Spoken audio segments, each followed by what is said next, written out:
آج کا لیسن بسم اللہ الرحمن الرحیم۔ بنو امیہ کے بعض مکانات میں چاندی کا ایک ڈبہ ملا جس پر سونے کا تالا لگا ہوا تھا اور اس پر لکھا ہوا تھا ہر بیماری سے شفا اس ڈبے میں ہے۔ امام شافعی رحمہ اللہ سے روایت ہے کہ بنی امیہ کے بعض مکانات میں چاندی کا ایک ڈبہ ملا جس پر سونے کا تالا لگا ہوا تھا اور اس پر لکھا ہوا تھا ہر بیماری سے شفا اس ڈبے میں ہے۔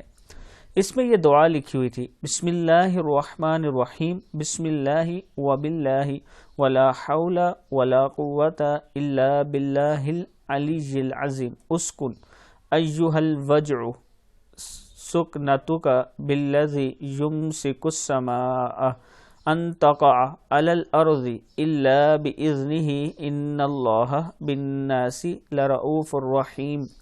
بسم اللہ الرحمن الرحیم، بسم اللہ وباللہ ولا حول ولا قوة الا باللہ العلی العظیم، اسکن ایہا الوجع سکنتک بالذی یمسک السماوات والارض ان تزولا ولئن زالتا ان امسکہما من احد من بعدہ انہ کان حلیما غفورا۔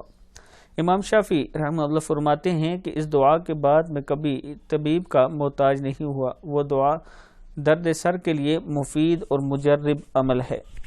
اس ویڈیو کو آپ دوستوں نے آگے ضرور شیئر کرنا ہے۔ کتاب کا حوالہ یہ موجود ہے اور اس دعا کو بھی آپ یاد کر لیں تاکہ آپ بھی ہر بیماری سے بچ سکیں۔ اس ویڈیو کو آپ نے آگے ضرور شیئر کرنا ہے۔ السلام علیکم ورحمۃ اللہ وبرکاتہ۔